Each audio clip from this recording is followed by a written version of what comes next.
জুলাই সন্ত্রাসের মাধ্যমে ক্ষমতাচ্যুত হওয়ার পর সাবেক প্রধানমন্ত্রী এবং দেশের সবচেয়ে বড় রাজনৈতিক দল আওয়ামী লীগ প্রধান প্রথমবারের মতো তার দলের প্রতি সুস্পষ্ট নির্দেশনামূলক বক্তব্য দিয়েছেন। শেখ হাসিনার বক্তব্য বিশ্লেষণ করলে পরিষ্কার হয়, এই মার্চ মাসকে তিনি কেবল স্মৃতির মাস হিসেবে দেখছেন না, এটিকে তিনি রাজনৈতিক প্রত্যাবর্তনের সূচনা বিন্দু বানাতে চান। শুধু দলকে মাঠে ফেরানো নয়, নিজেও দ্রুত দেশে ফেরার বিষয়টি তিনি গুরুত্ব সহকারে বিবেচনা করছেন।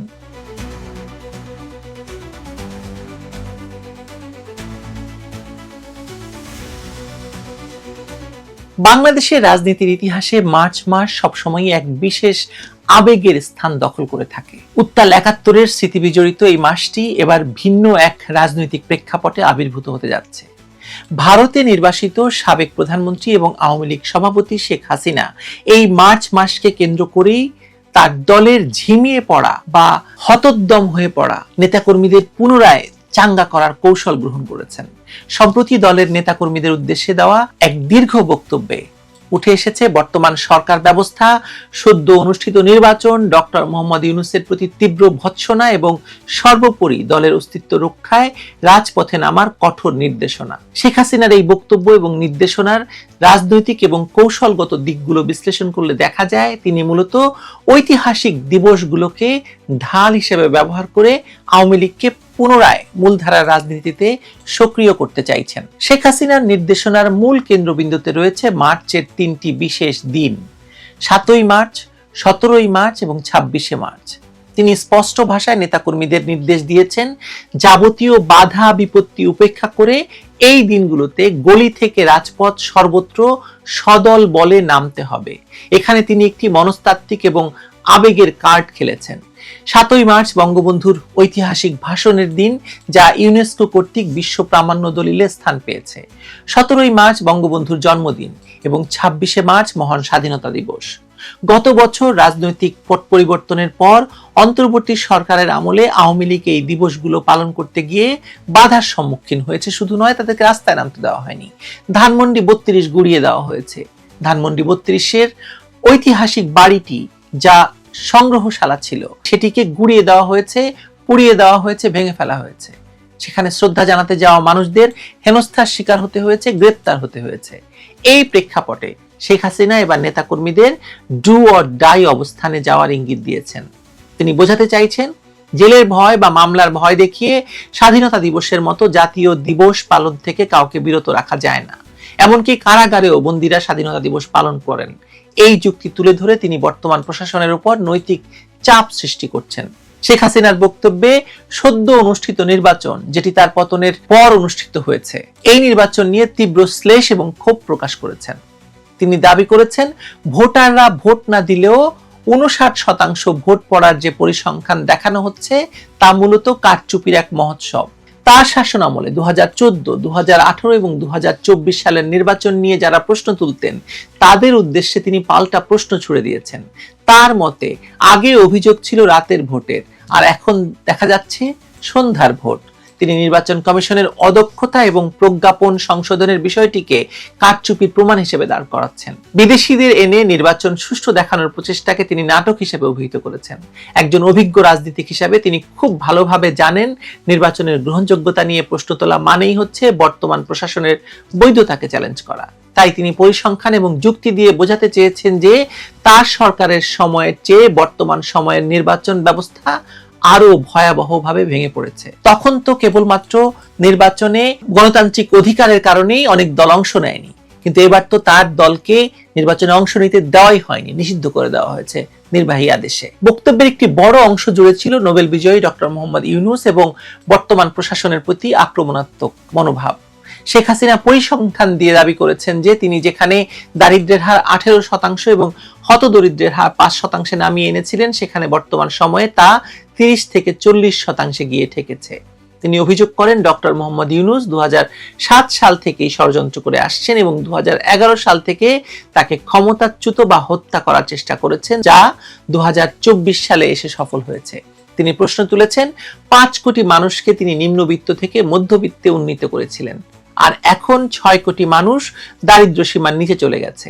এই অর্থনৈতিক ধসের দায় তিনি বর্তমান শাসকদের উপর চাপিয়ে তাদের মিউজিয়ামে পাঠানোর হুঙ্কার দিয়েছেন। এছাড়াও বর্তমান সময়ে বিচার বিভাগ এবং নির্বাচন কমিশনের কর্মকর্তাদের অপদস্থ করার ঘটনাগুলো উল্লেখ করে তিনি আইনের শাসনের অভাব এবং স্বেচ্ছাচারিতার অভিযোগ এনেছেন।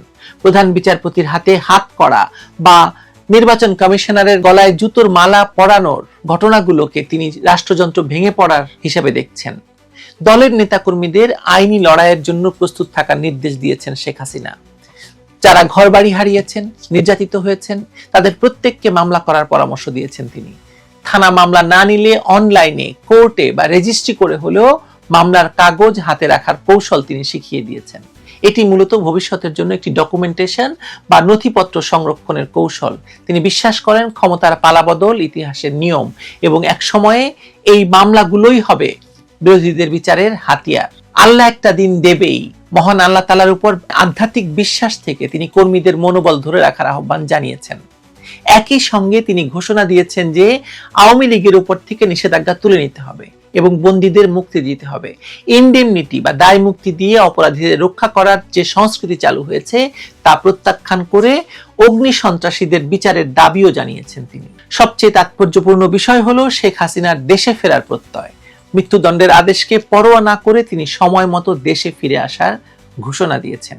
এটি তার কর্মীদের জন্য একটি বড় টনিক হিসাবে কাজ করবে।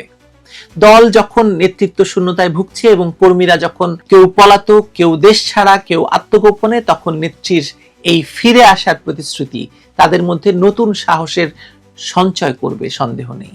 তিনি তারেক জিয়া এবং খালেদা জিয়া শাসনামলের সঙ্গে বর্তমান পরিস্থিতির তুলনা করে জনগণকে সতর্ক করতে চেয়েছেন। তার মতে মানুষ এখন হাড়ে হাড়ে বুঝবে যে দেশে আসলে কি হচ্ছে, কিভাবে চলছে দেশ। কৌশলগত দিক থেকে বিচার করলে দেখা যায় শেখ হাসিনা মার্চ মাসকে বেছে নিয়েছেন বর্তমান প্রশাসন এবং বিএনপির জন্য একটি টেস্ট কেস বা অগ্নি পরীক্ষা হিসাবে। কূটনৈতিক এবং রাজনৈতিক মহলের মতে এটি একটি অত্যন্ত সূক্ষ্ম চাল। বিএনপি এবং বর্তমান প্রশাসন নিজেদের মুক্তিযুদ্ধের পক্ষের শক্তি হিসাবে দাবি করে। বিশেষ করে বিএনপি সদ্য অনুষ্ঠিত নির্বাচনে জামায়াত ইসলামীকে মোকাবেলায় মুক্তিযুদ্ধের মর্যাদা রক্ষার স্লোগান ব্যবহার করেছে। এখন যদি তারা 7ই মার্চ বা 26শে মার্চের মতো দিবসগুলোতে আওয়ামী লীগকে বাধা দেয়, তবে তাদের সেই দাবির নৈতিক ভিত্তি নড়বড়ে হয়ে যাবে। আবার যদি আওয়ামী লীগকে মাঠে নামার সুযোগ দেয়, তবে দীর্ঘদিনের কোণঠাসা দলটি রাজপথ দখলের সুযোগ পাবে। শেখ হাসিনা মূলত দেখতে চাইছেন তারেক রহমানের প্রশাসন এবং বিএনপি এই শাখের করাত পরিস্থিতি কিভাবে সামাল দেয়। শেখ হাসিনার এই নির্দেশনা কেবল একটি রাজনৈতিক বক্তব্য নয়, বরং এটি আওয়ামী লীগের ঘুরে দাঁড়ানোর একটি রোডম্যাপ। তিনি একদিকে যেমন কর্মীদের আবেগকে কাজে লাগাচ্ছেন, অন্যদিকে আইনি এবং রাজনৈতিকভাবে বর্তমান সরকারকে চাপে ফেলার চেষ্টা করছেন। মার্চ মাসের কর্মসূচিগুলো যদি আওয়ামী লীগ সফলভাবে পালন করতে পারে, তবে তা হবে দলটির জন্য এক বড় বিজয়, ফিরে আসা। আর যদি বাধার সম্মুখীন হয়, তবে সেটিকেও তারা আন্তর্জাতিক মহলে এবং দেশের মানুষের কাছে রাজনৈতিকভাবে নিপীড়নের দৃষ্টান্ত হিসেবে তুলে ধরতে পারবে। বাংলাদেশের রাজনীতিতে আগামী দিনগুলো, বিশেষ করে মার্চ মাস, অত্যন্ত সংঘাতপূর্ণ এবং ঘটনাচক্রে পূর্ণ হতে যাচ্ছে, তাতে কোনো সন্দেহ নেই। যেখানে এক পক্ষের অস্তিত্ব রক্ষা আর অন্য পক্ষের ক্ষমতা ধরে রাখার লড়াই আমরা দৃশ্যমান দেখতে পাবো বলে মনে করছি। শেখ হাসিনার এই হুঙ্কার প্রমাণ করছে যে তিনি এখনই হাল ছাড়তে নারাজ এবং তিনি হাল ছাড়েননি। সুদূর প্রবাসে বসেও তিনি বাংলাদেশের রাজনীতির দাবা বোর্ডে নিজের চাল চলে যাচ্ছেন। বাংলাদেশে শেখ হাসিনা ছাড়া রাজনীতি হয় না, আমি কথা বারবার বলেছি। আওয়ামী লীগ ছাড়া বাংলাদেশের রাজনীতি মৃত। আমি আগেও বলেছি, আবারও বলছি, মার্চ মাস জুড়ে আপনারা দেখতে পাবেন। ভালো থাকবেন সবাই।